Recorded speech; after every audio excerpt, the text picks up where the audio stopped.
Hello and good morning, good afternoon, everyone, wherever you are in the world.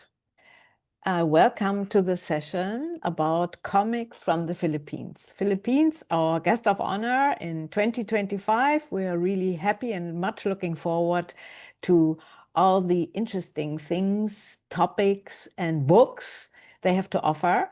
And today we will be focusing on comics. My name is Claudia Kaiser. I'm the Vice President of the Frankfurt Book Fair, and I'm very happy to welcome you all to the session.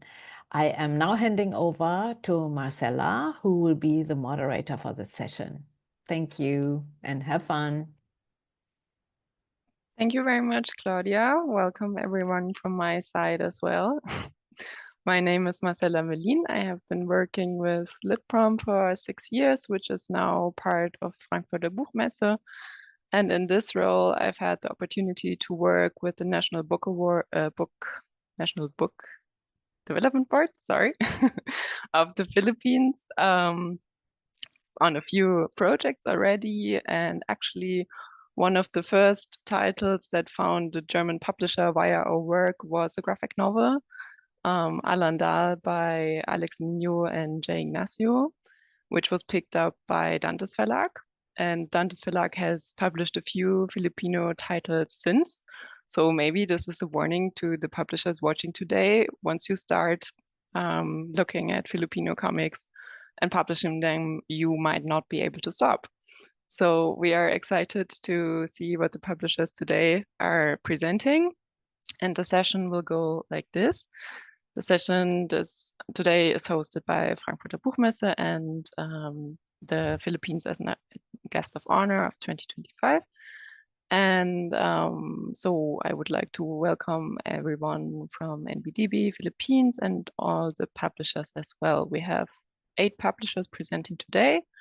Each of them will be presenting one title, and there will be some times for Q&A afterwards. And please note this session is being recorded, so you can also watch it later or pass on the recommendation to someone who could not be here today. All right, so we are already ready to start with our first publisher, which is 19th Avenida Publishing House, represented by Nida Ramirez. So please, dear Nida, the stage is yours.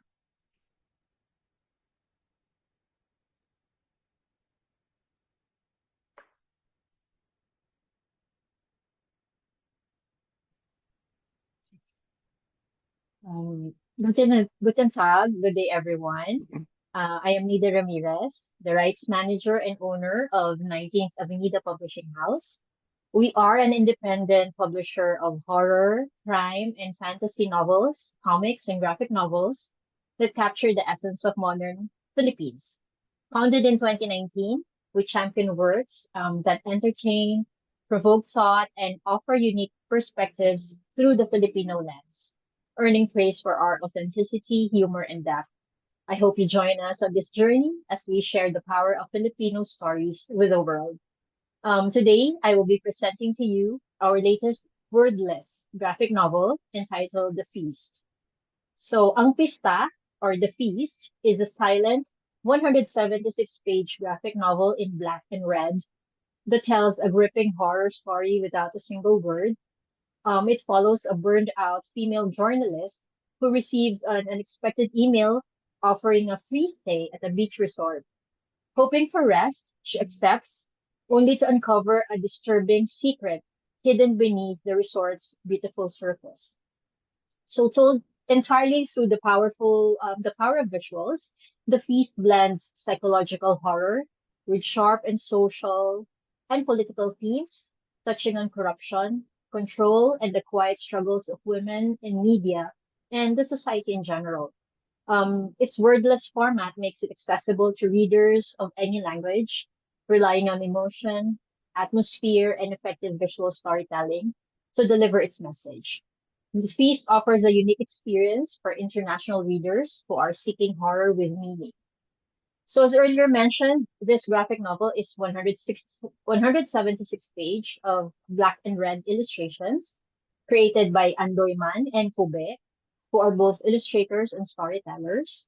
And since this is a very fresh release, launched only last June during the Philippine International Comics Festival. All the rights are still available, and we hope you'll find the feast interesting for your country market. Um, if ever you're interested, you may email me at avenidabooks@gmail.com, and our catalog can be viewed at bit.ly/avenida 2024. Thank you very much.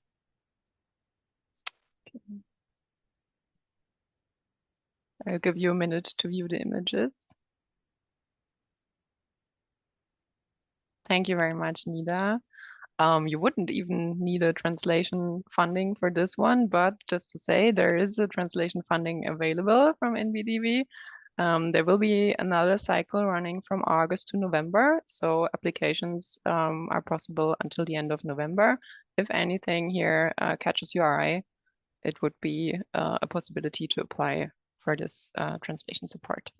Okay, thank you very much. And now we're on to the second publisher, which is Anino Comics, represented by Kata Garcia. Kata? Hello. Hello. Please start. Hello. Thank you, Marcella. So good morning, everyone. I'm Kata Garcia from Anino Comics. So Anino means a shadow in English. And just like a shadow that tells interesting stories through creative movements, Anino has always strived to tell stories about humanity, the oppressed, and our society in a unique way. So today, I'd like to talk about our latest graphic novel, Lunatics. Its main character, Vincent, comes from a family of painters and has just gotten out of prison with no clear direction in life. He turns to his old crew of petty thieves with a wild idea. That is to steal Juan Luna's most iconic painting, the Spoliarium.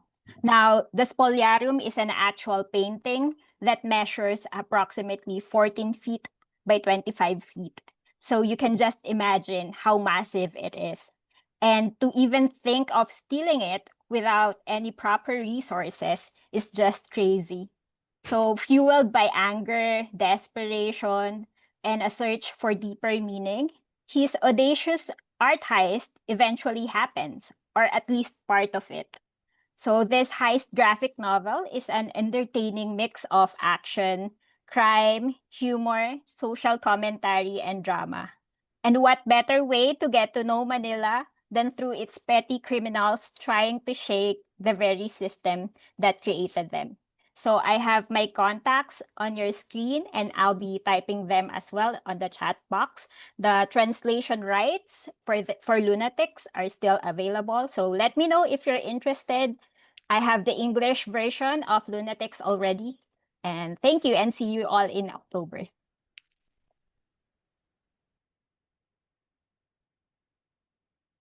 Thank you very much, Kata.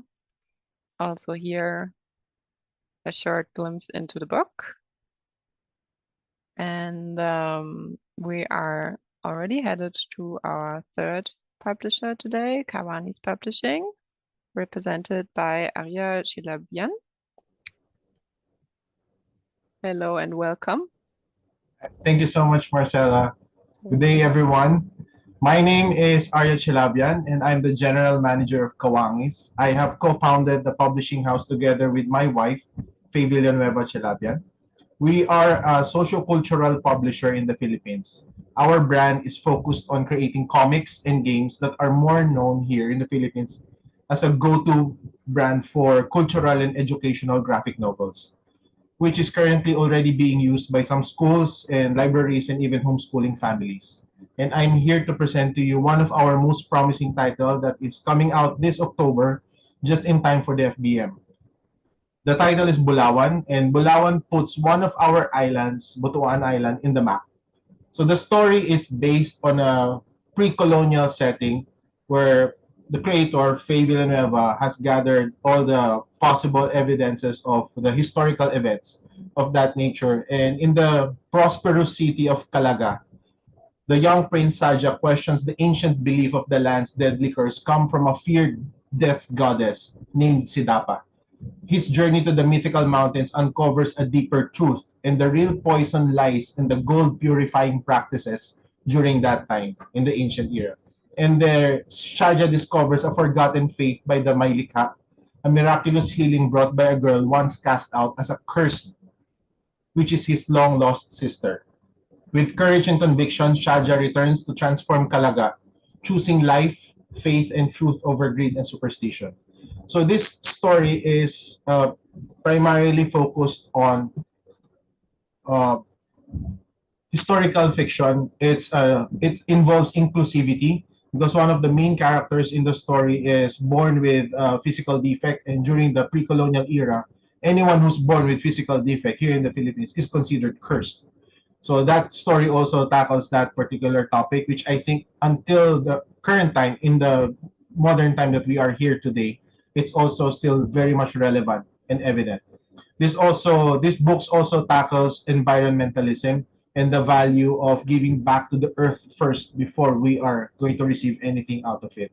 So it's an action, adventure, cultural story that revolves around gold, which hence the title Bulawan. Bulawan is one of our local language that when translated to English, it means gold, hence the cover and everything. So the cover is entirely wrapped out in gold.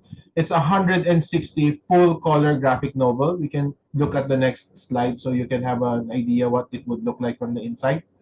Yes, and it's the standard uh, 6 by 9 book cover at 15 centimeters by 22. It's a full color paperback. Since it's gonna be released on October, all rights are still available, and we want to give you guys the first dibs on this material.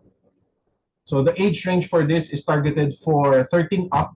If you're looking for a material that targets the that's focused on cultural heritage, historical, and even environmentalism and inclusivity, then I believe that this title will be a very strong addition to your catalog.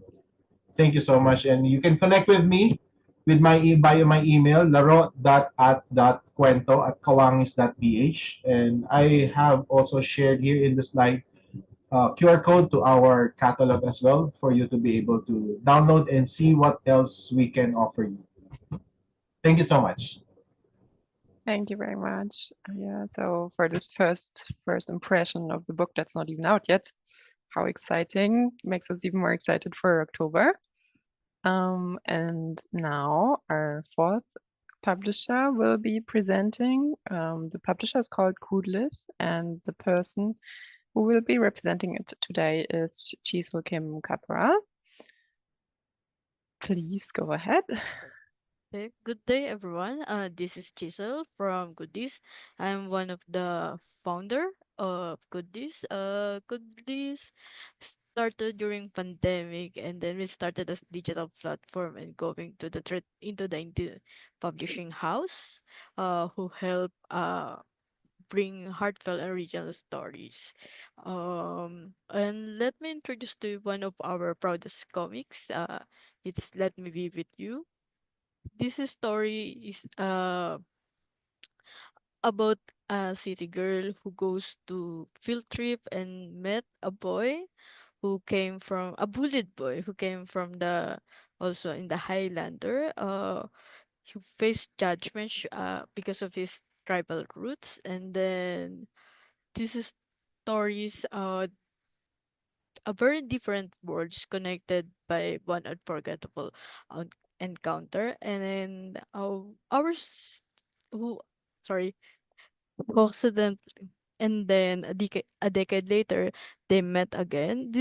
Story explores love, healing, cultural identity, and emotional growth, as also the the bullied boy who fight or who faced many judgment because of his tribal roots. As our comics is also uh our creators is also close to his age, to the characters that he make. That's what makes more authentic is that the emotions and the conflicts came from her real experience. So the imagination, the everything came from his experience. And then if the visual is also a visual distinct and emotionally expressive with our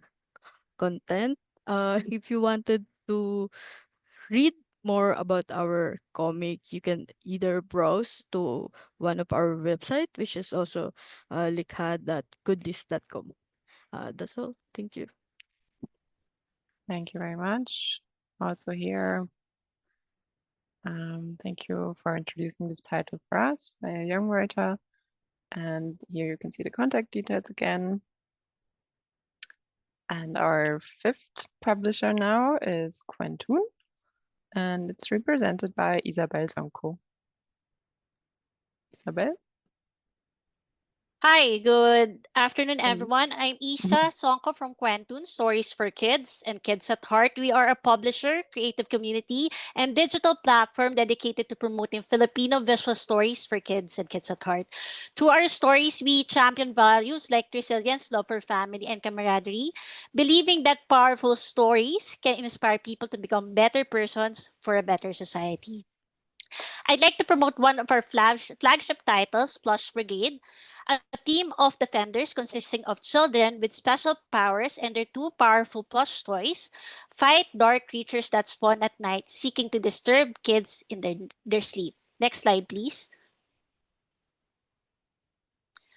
The story explores how, with the help of the Plush Brigade, the children confront these creatures, which represent their inner turmoil and find the strength to rise above their challenges. Imagine Toy Story and Teenage Mutant Ninja Turtles. So, this story tackles about mental health among children and teens and the vital role everyone has, especially peers and adults, plays in supporting their well-being. I would love to connect with you if you like this type of story. We have many more manga style stories, including Cat's Trail Rewind, Miss Periwinkle, Passing, and so on. And I'd like to share our catalog with you. My contacts are on the screen. Next slide, please. Thank you very much. Again, I'm Isa from Quentoon Stories for Kids and Kids at Heart. Thank you very much. Thank you very much, Isa. Would you tell us for which age group this title is? Thank you for the question, Marcella. This is for Okay. middle grade, but we also noticed that young adults also read this because the yes, so the theme is very, general, but middle grade for I would say. Thank you very Okay. much. Thank you very much. I mean, I personally would have loved to have a magic toy to fight away the nightmares as a kid, so I can relate. I Yeah. can see why. Thank you, Great. thank you. Thank you very much for this. Okay. Our next publisher is called Pulsar Press, and it's represented by Glenn Norvik Ochoa. Glenn, you here?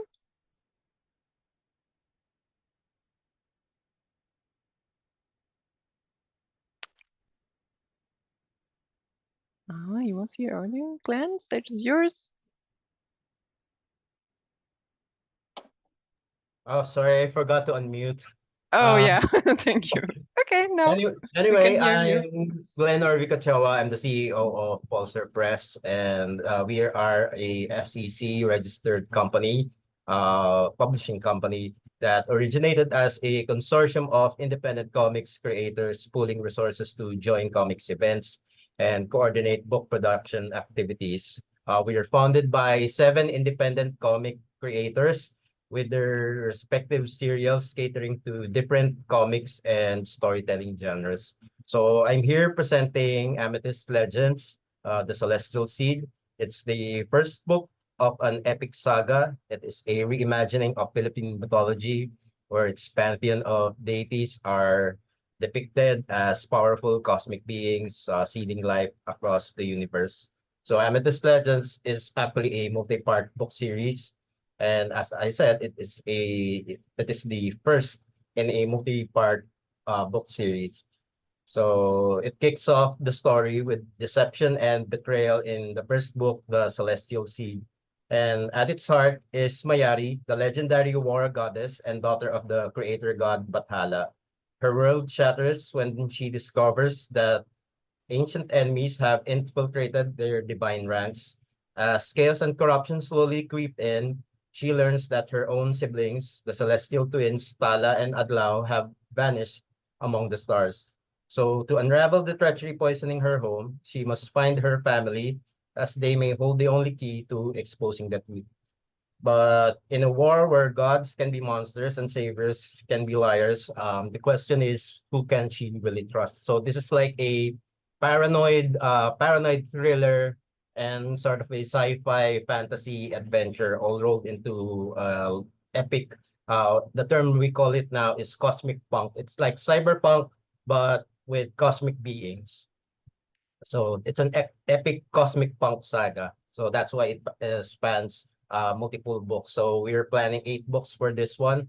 And it's a collaborative effort by me and my co-founder, Julius Sempio.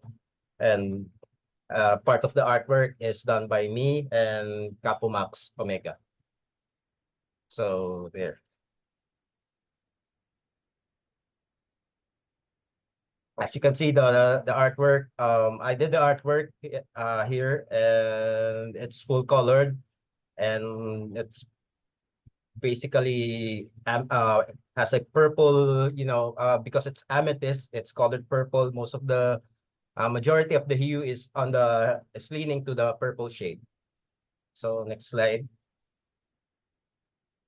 So my contact details are there.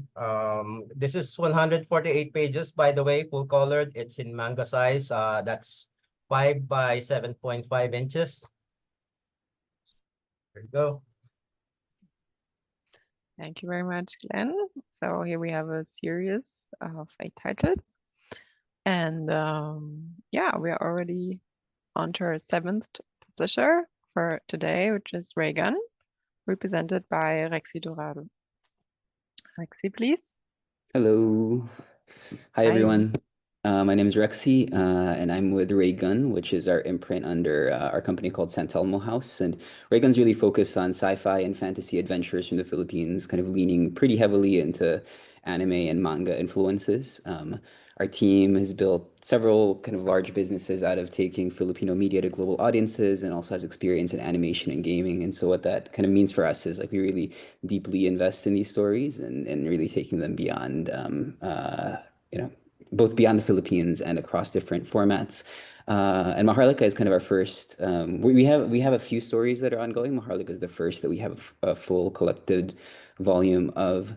It's the sci-fi manga that takes place in a version of the Philippines that won its revolution against Spain and then went on to become the most powerful country in the world.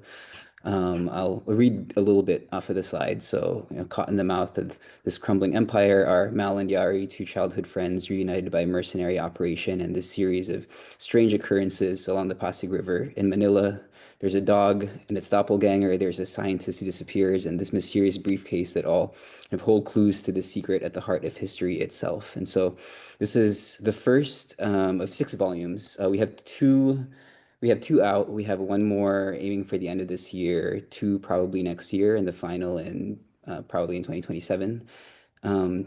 It's found this strong and loyal cult following. We have a 8.5 out of 5 out of 80 plus reviews on Goodreads, and people love it for this mix of, if you go to the next slide, this mix of John Ray, my art partners, his incredible art, and the story that's full of characters who are both mysterious and deeply fleshed out, and it's full of these big kind of twists and turns. It's a story that in some ways lies to you, or at least hides a lot from you, where it pulls you in with this, what feels like an exciting vision of this high-tech and super-powered Filipino super soldiers to pretty quickly this dark and violent dystopia.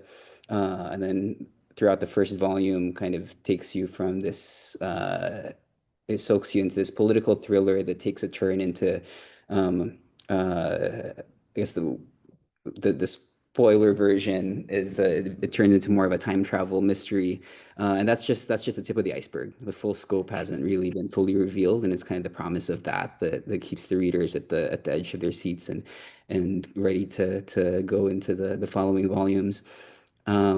It's been picked up in Italian and Danish, I think releasing in both later this year. But all the other rights are still available, and we'll also have a couple more kind of along this style of manga influenced stories with a high kind of fantasy or sci-fi concept tilt. You can see, I think on the next slide, if not later, um, there's a yeah. I guess the scan there takes you to the Santelmo House website, which just has a short list of some of the titles that we're working on. So thank you so much. Great to be here. Thanks to the publishers, the international publishers, and it's great to be here with the other publishers that we respect locally. Thank you very much, Lexi, and congratulations on the translation deals. We hope for some more in the future, of course. And last but not least, our eighth publisher is Summit Publishing. It's represented today by Leo Mangubat. Leo. Hello, hello. Hi, everyone. Hi. So I'm Leo from Summit Books in the Philippines, and I'm here to talk to you about Makina, which is a very unusually sized graphic novel. I mean, if you can see my screen, it's landscape versus the usual vertical or portrait style with an unusual premise. So what if you could take figures of Philippine mythology and folklore, like, for example, we have their Bakunawa, which is this moon-eating serpent that we have, or our Tikbalang, which is kind of a half-human, half-horse demigod. So what if you could take all these figures and you give them a science fiction or a cyberpunk spin? So instead of being mythological creatures, what if they were military cybernetic experiments? Or what if they were interdimensional beings? Or what if they were cryptozoological mysteries that explorers haven't found yet? So it's really it takes a really wide range of characters. So it's not just about supernatural beings either. I think what Machina does really well is that it captures this wide range of Philippine culture and refashions it with a science fiction lens. So not just mythological creatures, everything from street food, streetwear, to our love for Chinese dumplings. In this graphic novel, they all become robots, they all become androids, they all become cyborgs or aliens or mechs. So across 60 short stories that are sometimes heavy, sometimes humorous, but always breathtaking. So yeah, long story short, it is an anthology. It was created by Kat Olan, who's a young self-published author who published this sensational YA novel during the pandemic, and Ian Santamaria, who's one of the most veteran comics creators here in the country, who currently works as a concept artist with the Lego Group. So together, they're one of the most dynamic duos in Philippine sci-fi today, and they're actually going to Frankfurt on October. They're part of the Philippine delegation. So if you'd love to know more about their book or to check it out, please feel free to say hello to them there if you're going to visit as well.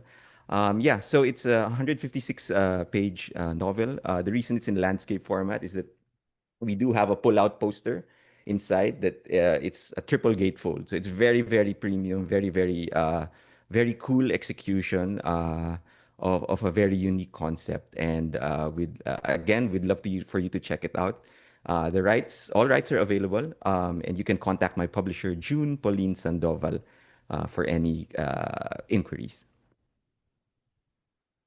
So if you check the next slide, yeah, I believe there you go. That's one of the tikbalang. So that's our half human, half horse demigod. So in the Philippines, obviously they're not in Philippine mythology. Obviously they're not robots, but we turned them into this military experiment gone wrong with this book. So yeah, that's one of the pages. So you can see this is story number 54. There are 60 stories in total. So there's a really stunning artwork either on the left or right leaf. And then on the opposite side is a flash fiction story. So either it's in script form, or it's a letter, or it's an advertisement. So it's a really metafictional work as well, in that it really plays with a lot of textual forms to get the stories across.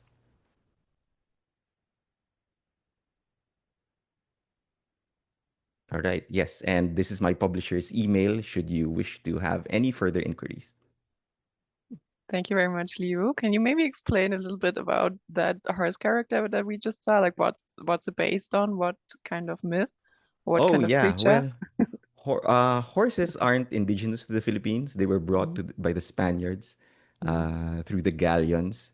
But funnily enough, horses became so ingrained in Philippine culture that we made it into a mythological creature.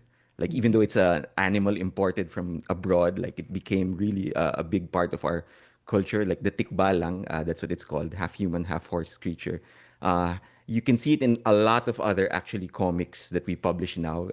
It's a very, very common figure. I think Nida's one of Nida's books has tikbalangs in as a star. So yeah, so they're usually benevolent, though they're sometimes portrayed as malicious creatures. And in this story, they're kind of misunderstood military cybernetic experiments. Thank you so much. Once again, I've learned something really interesting about the Philippines, and I think everyone assume lots of other people in the audience did not know this before. So thank you very much. We are already through with the pitchings, actually. Here you can see again the overview of all the publishers who have presented today with the logos and contact information. So please don't be shy and reach out to them if you want to know more about the titles. Take a screenshot of this or a photo, and all the email addresses are also in the chat as well. Great, and now I believe we're getting some more information on what to expect in October from the National Book Development Board, right? Yeah.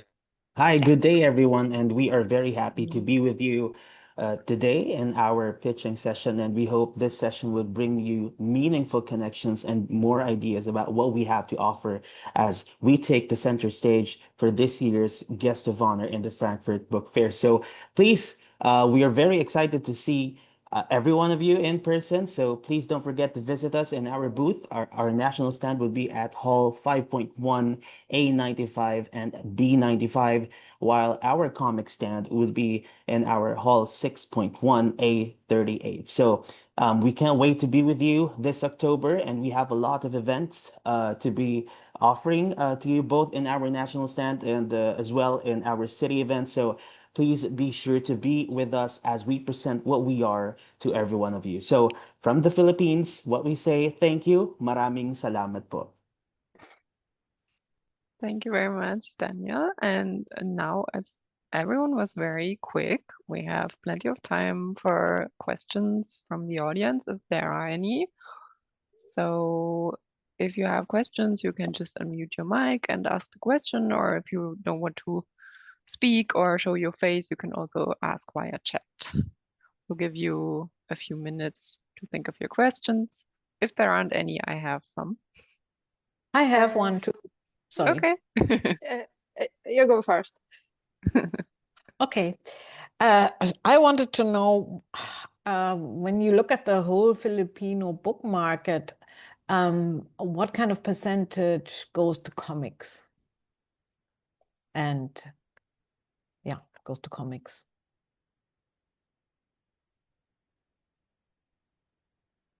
Maybe Nida, or I don't know who could answer this question. Okay. Hi, everyone. Can you hear me? Okay. Yes. Yeah. Okay. So yeah, the comics market in the Philippines is still quite a niche market. It's still a small market, but we have very, very loyal readers, and we have a loyal following from a lot of the comics enthusiasts in the Philippines. In terms of percentage, I think there's about 25% of the reading market who buys comics, and hopefully it grows bigger in the coming years. Thank you. I think there was another question. Yeah, actually, my question was also about market, but it's mostly about comparing translated comics and your own Philippine comics. How much your comics are comparing to the, for example, Japanese manga or American comics, Marvel, DC, or wherever. Thank you. Yeah, very good question. Yeah. So how many are translated and how many are original works, roughly? Oh, okay. So if I may answer that question also. Hi, Ruslana. The Filipino readers read both English and Filipino. So a lot of our comics are written in both languages. And it's only recently that there's also comics that are now being published in the regional languages. We have over 100 different languages in the Philippines, but the biggest language are Filipino and English. We do have comics coming in from the US and from Japan. Um, in terms of market share, I think there are in the major bookstores, it would still be a lot of the imported comics, but we also have a lot of comics conventions in the different cities in the Philippines, and that's where most of the local comics are being sold um, directly by the self-authored comics creators themselves. Okay, thank you so much. And another question after that, what is average print run for Filipino comics, for bestseller and for regular comics again?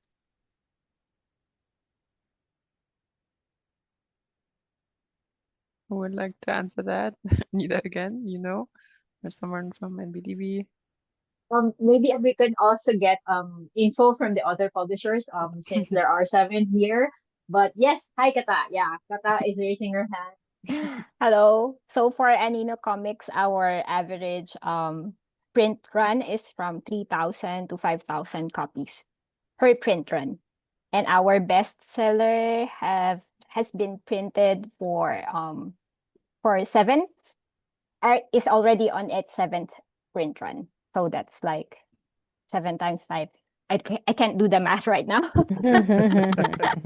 Okay, great. Thank you for Yes. the answer. Thank you. Same. 3,000 to 5,000 for Summit as well. So Ruslana, you also have to know that we have big publishers or traditional publishers in the Philippines, but we also have a big number of indie or small presses and self-published authors, and we have them here as well. Maybe Arya, Chisel, GN, Isa, and Rex. You can also share what the average print runs of the smaller and independent presses are. Yeah, thank you, Nida. For us in Kawangis, our average print run is around 500. For bestsellers, it's 1,000. Yeah. Yeah, on our side are 500 to 1,000 also. We're one of the smaller book presses. We have several titles. So in order to accommodate that number, usually our print runs would be around 50 to 100. And that's we usually sell it per event. We do another print run just in case we exhaust at least half of the stock we have. So there.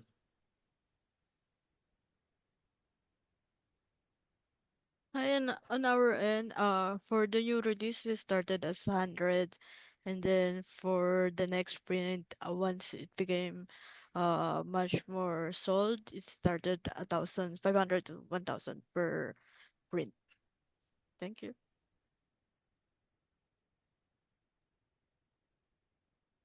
Okay. More on this? Print runs? Because maybe Once everyone Yeah. share, Go. Isa. yeah, maybe I can also share. It's almost similar also with the others, around 500 to 1,000, depending on the title. But at the same time, I also like to promote our platform. We also, hopefully, if there are other publishers out there that would like to distribute digitally, we also can provide that, because of course print here is a bit expensive. I believe it's the same for the whole world. The cost of print and paper is a bit higher than usual. So yeah, we just want to promote that digital distribution is also an option as well. Thank you everyone for the answers. I think it's really valuable information, especially when we start knowing something about Filipino comics just to get know market. Thank If Great. you don't mind, Ruslana, maybe know from which country you are from. I'm from Ukraine. Yeah. Okay. Thank you. Great that you're here. Are there any more questions from the audience at this Yes, point? I have another Claudia? question. Sorry, Okay. yeah. No, please go I ahead. wanted to ask the pricing, the selling price of comics, what kind of pricing are you selling them for? And is it very different from regular fiction and nonfiction titles? And maybe the next question is, where do you sell comics? Is it on bookshops, or do you have special stores, or what are your sales channels, your most important sales channels? Thank you. Okay, thank you, Claudia. The price range of the comic books in the Philippines is comparable also with our fiction books. Except of course for the full colored comics, which would be a bit more expensive than the usual. It would be around 15 to 20 euros for the full colored ones, and maybe about 10 to 7 to 12 for the black and white ones. In terms of distribution channels, most of the traditional publishers would distribute via bookstores, the major bookstores. Um, but a lot of our distribution, as I've mentioned earlier, is also during comics events, which happen, if not monthly, every other month. We have a very active comics community in the Philippines, and we do a lot of comics events in the major cities of the country. And a lot of the small presses would really focus on these events to distribute their books, because the target audience is already there, and they already know where to get their fix when it comes to comics. Thank you. Anyone else wants to share?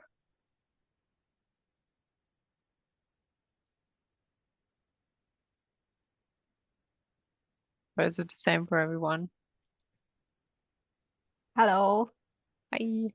So Katja? I would also like to add that we also sell our books through our e-commerce platforms. So we have our Southeast Asian version of Amazon.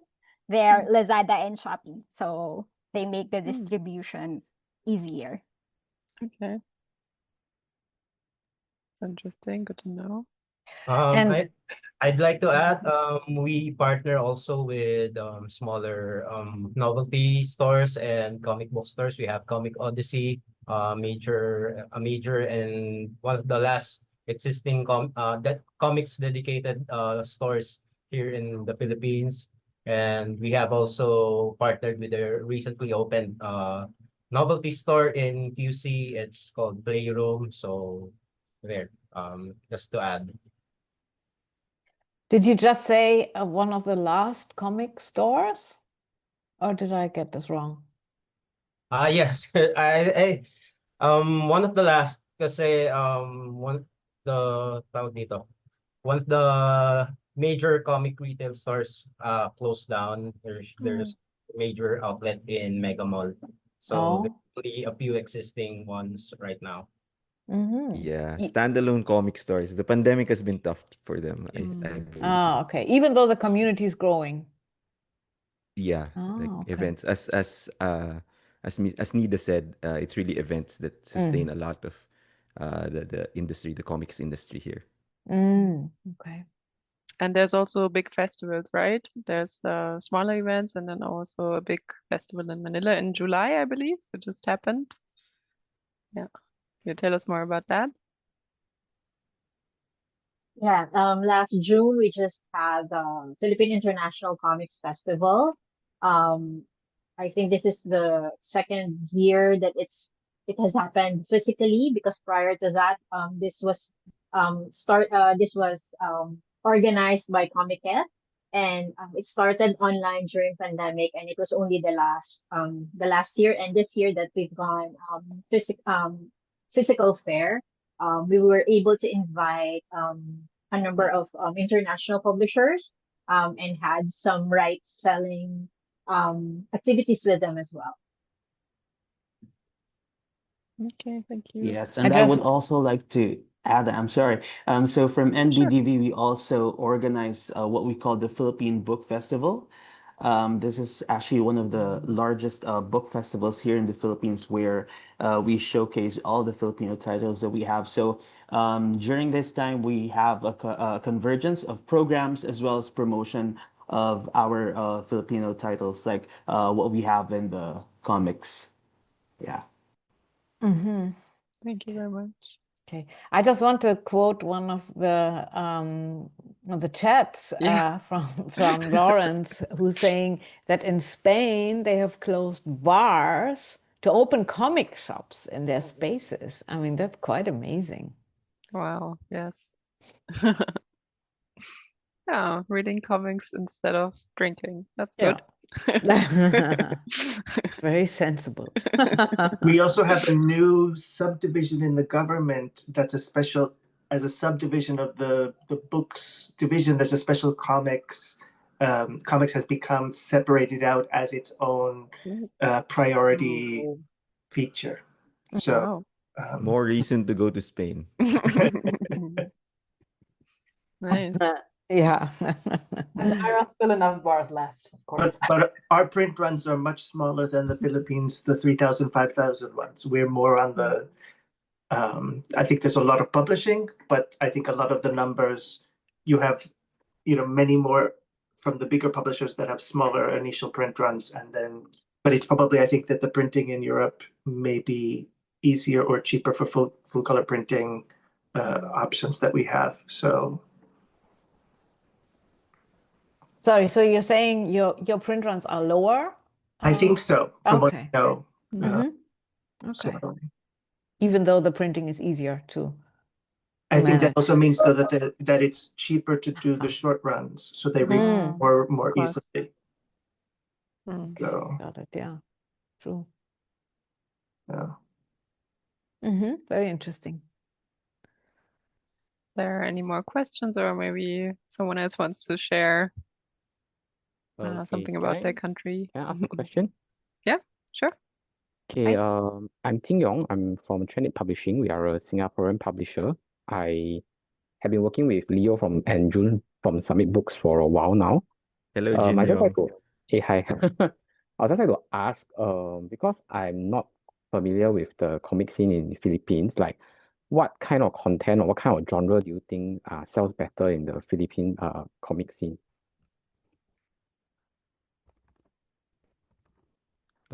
Let me take this, Jin Yong, because you might be interested in another of our titles. Just Jin Yong, Summit, actually our bread and butter are new adult novels, boys love, girls love novels. And Jin Yong was through Frankfurt last year, we were able to connect and work out a translation deal for one of our books. So I'm really super thankful for Jin Yong for that. And yeah, just to answer, at least for Summit, what really works for us, and we've seen, because we really focus on young readers, so maybe high school, college readers, the anime manga influence is very strong among readers. So I think that influence, like, this is something that we consciously try to also tap into. So adventure, anime, obviously anime and manga is very broad, but at least the stylistic, the dynamism of it. So, but yeah, definitely action, adventure, shonen style works are something that we try to tap into, whether it's in sci-fi or fantasy. These are things that or historical fiction. These are things that we try to tap whenever we make a new comic.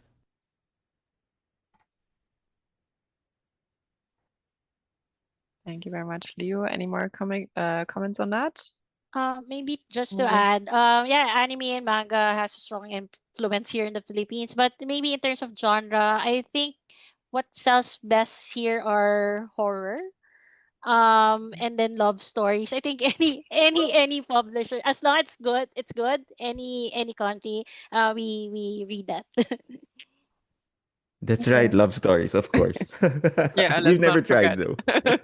Definitely the boys love and girls love romances are like which move a lot of volume actually.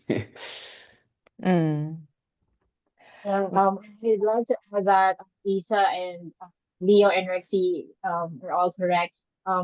It is also safe to say that we love a variety of genre. We have lots of different types of stories in the Philippines, ranging from horror, crimes, love story, mythology, science fiction, to um, mental awareness, environmental comics. We have lots of different types of comics in the Philippines.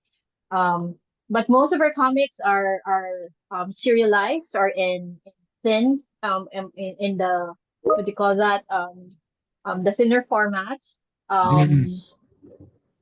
yeah, a lot of zines because of a lot of our comics creators are also self-published, so that's the tendency to start with very thin ones, to start with serials, and then eventually when they find the bigger publisher or when they find a more um mainstream publisher, that's when they collect all of these zines or all of these serials into one big volume. Mm-hmm.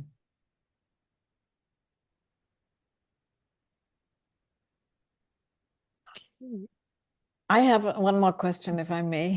Sure. You always mentioned that horror is a big thing in the Philippines, right? I mean, in many different genres. What exactly is meant by horror?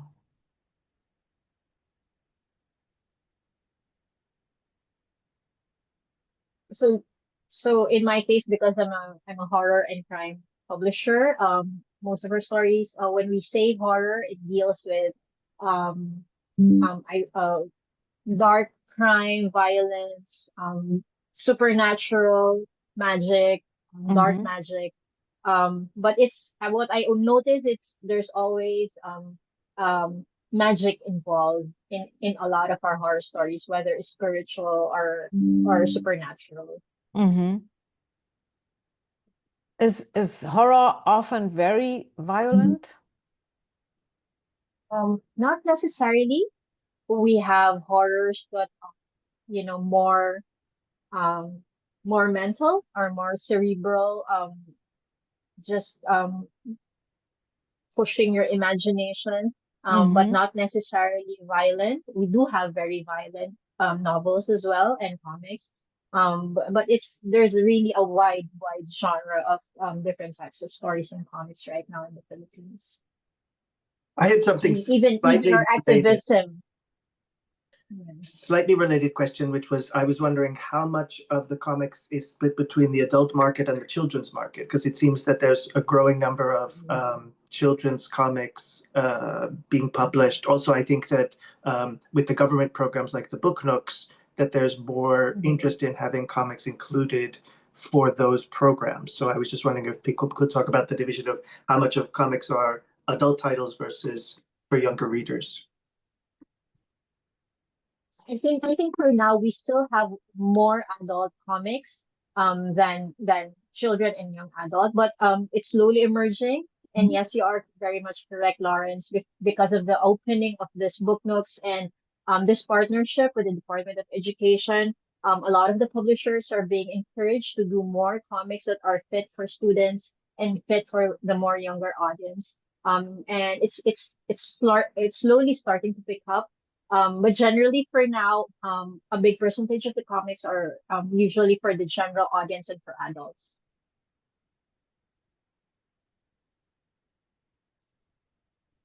Thank you.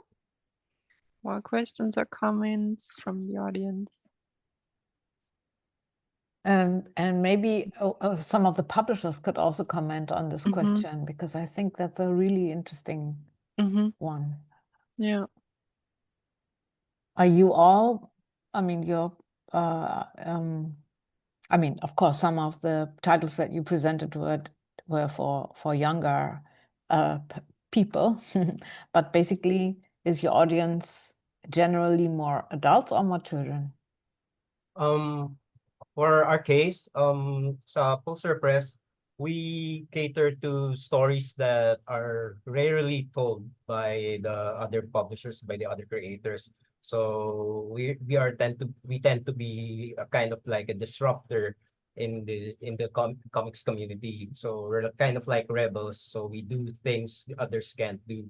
So one of our major serials are tied to science entertainment. The term we have coined it is science entertainment, and it deals with characters that are based on the um, periodic table. So basically, they are the elements of the periodic table that have come to life. Like one of our flagship characters, one of our mascots, our titular mascots, are is based on the element of carbon, and she's an expert in fire magic. Her staff is tipped with a diamond that does a lot of damage. So that's one of our main characters. She will also make an appearance in Amethyst Legends, and she will be one of the key characters in the comics. And mostly we tackle a lot of sensitive issues, and very uh centrist, anti-left and anti-right point of views. Like one of our titles that is actually an allusion of the issue we have with China, and it's a mecha story, and the it's basically symbolizing the enemy is actually, if you read the comic, and it will be alluding to the Chinese, the Chinese invasion of our islands here in the west there. So mostly very sensitive, very political, very but we kind of like present it in a very nuanced way that only the smarter readers will get what we're referring to. So there, basically, it's like catering to kids with, it's like a kid's story with hidden adult humor embedded in it. So that's what we do. Thank you. Isa, Yeah. I think you've raised your hand. Yes. I just like to add that maybe despite having more adult readers, let's say in numbers, technically in the Philippines we have a lot of kid readers because a lot of people are familiar with anime and manga. So the comic scene here is in a way growing, emerging, and I think a lot of publishers like us, Kawangis, and I think even Regan are targeting teens and kids for as readers. So I think that's a good opportunity for the foreign publishers to tap into. Mhm. Then Rexy, Actually, if I you want to- may Yeah, add to that data, yeah. Hi, I'm Gillian from the National Book Development Board. So we conducted the National Readership Survey back in 2024. And actually, to give you the numbers, the readership in the Philippines spikes up at the age of 14. So it's very teenager. Then it goes up until they're about 25, 26. It declines a bit at that age, but it picks up again at around 45. So there's this disparity between the ages of 25 and 45, but it's a huge following nonetheless of the very young and the very old. So just to give you a little background on that. It's also very interesting. Yeah, thank you. And then Rexy wanted to add something too. Yeah, I mean, so ours currently are more in kind of 20s, 30s, but I think one thing that I've seen on the younger readership, and I think this happens locally in the Philippines, but I think I see it especially pronounced in actually global markets that have Filipinos. Uh, like Filipinos in the US, for example. I have a friend who has a bookstore that sells Filipino books in the US, and their bestsellers are, and to tie back to a previous question, are kind of like horror, leaning horror, but definitely kind of Filipino mythology at the core. And a lot of that experience is like, I grew up a bit in the Philippines, and then I remember these things that my parents taught me, and I have these kind of vague images of like like what a manananggal is or an aswang, and like these Filipino creatures that my parents would like use to kind of maybe explain something that was they couldn't explain, or to like, you know, say that this thing was going to come after me if I wasn't a good kid, like those types of things. And so it's like either they have they want to reconnect with that, or they have a child and they want that kid to be more in touch with their Filipino culture in a way that they weren't able to. I think I see a lot of that in like Filipinos abroad, which I think is relevant for the foreign publisher base. I think there's some of that too, even within the Philippines. Like we don't get to learn a lot of our own Filipino culture sometimes in our schools, and then we realize too late that we should have done it when we were younger. And so I think there's that kind of vein that the more horror leaning, mythology influenced kind of titles tap onto. Yeah, thank you. And Arya, you want to add something else? Yeah, thank you. I would just like to tie up or connect a little bit what Isa has said earlier with Claudia's question, where actually there's a huge amount of titles in the graphic novel industry here in the Philippines that are already being acquired and distributed by the Book Nook of the National Book Development Board across the country. And we have seen some relatively great development as well in the Department of Education side as well, that they are also now starting to consider the graphic novel, which for the longest time has not been considered a literary material, but now they have already considered that as a literary material and is already starting to get some pickups from some of our local publishers as well, which definitely helps not just the industry, but also is very um, what do you call this? It's a strong tool that is currently also being used to help lift up our readership rate in the Philippines. Because one of the issues that we have is that when we say kids, it's a very vague term for us Filipinos here. And more often than not, when we say kids, we're talking about 7 years old and below. But those that are hitting around 8, 10, and going all the way to the teens age, we rarely have any age appropriate material here in the Philippines for that. So normally it's kids book, and then it jumps to immediately adult novels or light novels. And that's where the graphic novel comes in as a bridge gap for that particular age bracket. So most of our products, even not just for Kawangis, but the publishers that are here right now, we produce materials, let's say it's targeted for a certain age bracket of, let's say, 16. Even the younger readers, 10 years old, would still appreciate that book. And even older readers that are around 20 plus would still be able to appreciate. So that one product is already able to bridge that gap. And that's pretty much what's happening right now here. And those are some of the developments that are also being done with the help of the National Book Development Board on that aspect. Thank you. Thank you very much for sharing this.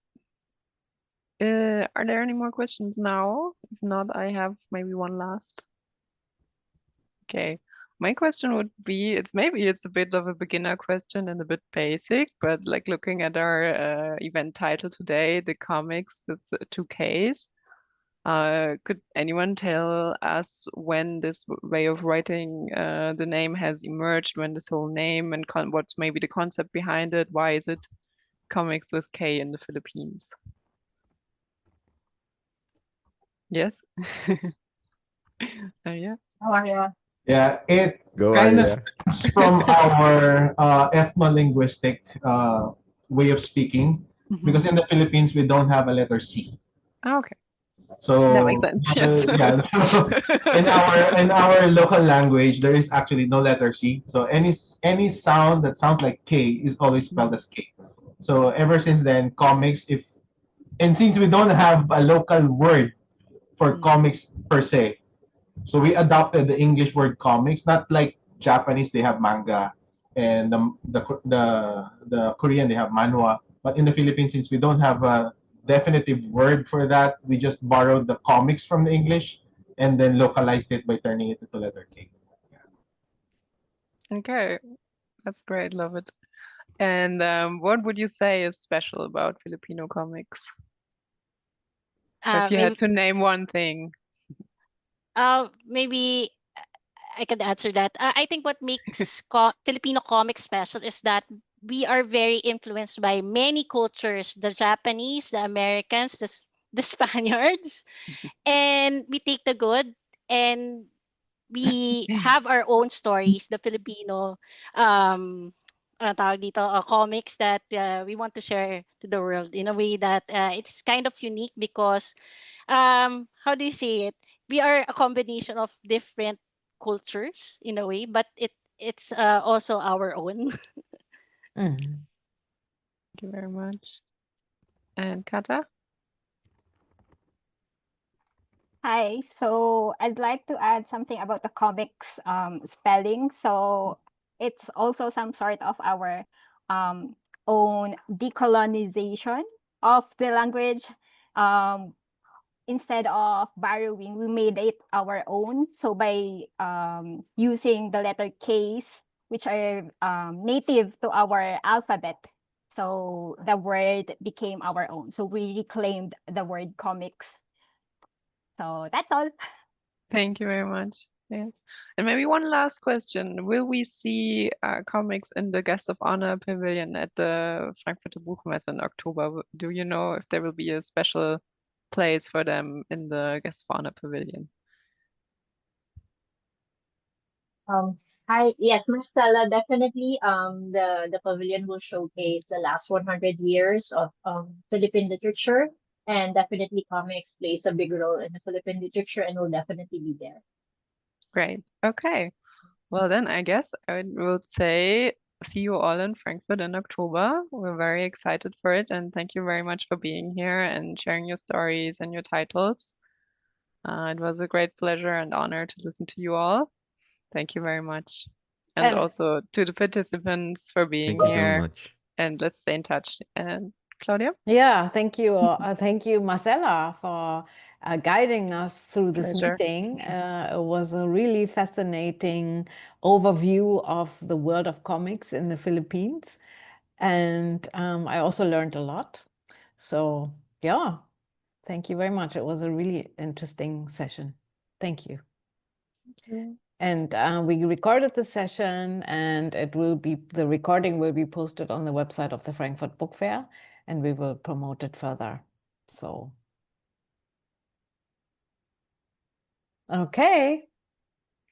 Thank you all. Thank you very much. Thank you so Thank you much. all. Thank you. Thank you for taking Bye. the time. Bye. Thank you. Bye. You need Thank your you. photo? Oh, Nida, group do you need photo? a photo? Yes, please. Okay. Thank you, Claudia, for reminding us. Yes, always. Okay, I'll take the photo. Okay. Ready? Smile. Okay. One more. Smile. Thank you. Thank you, Okay, everyone. wonderful. Thank you. Thank you so much.